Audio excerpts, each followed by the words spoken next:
కడతాల్ గ్రామ పంచాయతీ మరియు కడతాల్ గ్రామ పంచాయతీలో ఉన్నటువంటి 4వ వార్డు ఓటర్ మహాశైలకు నా ఆత్మీయ కుటుంబ సభ్యులు అందరికీ హృదయపూర్వక పాదాభివందనాలు తెలియజేస్తూ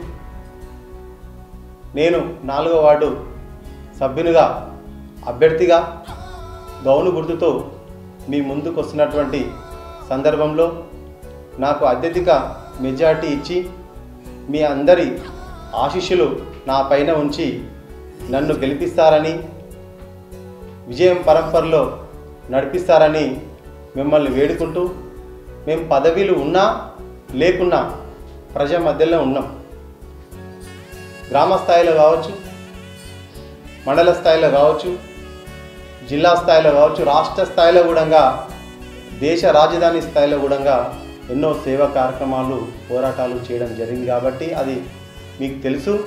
అయినప్పటికీ మీకు ఒకసారి మీడియా ద్వారా తెలియజేయాలనే ఒక ఉద్దేశంతో మేము ముందుకు వస్తున్నాం. కాబట్టి ఇక్కడ నన్ను గెలిపిస్తే నేను ఉప సర్పంచ్గా కూడా కావడానికి చాలా అవకాశాలు ఉన్నాయి. కాబట్టి 4వ వార్డు నుండి గెలిపించినట్టయితే ఉప సర్పంచ్గా 4వ వార్డు ప్రజలందరూ ఉప సర్పంచ్ అయినట్టే. కాబట్టి 4వ వార్డు సభ్యులందరూ కూడా మరి 1వ నెంబరు మొదటగా గౌను గుర్తుకు ఎర్రుల రాఘవేందర్ అని నాకు ఓటు వేసి నన్ను గెలిపించి ప్రజా గొంతుకైనటువంటి మీ వాయిసు గ్రామ పంచాయతీలో వినిపించేటట్టుగా నన్ను గెలిపిస్తారని మీకు హృదయపూర్వక నమస్సుమాంజలు పాదాభివందనాలు తెలియజేస్తున్నాను.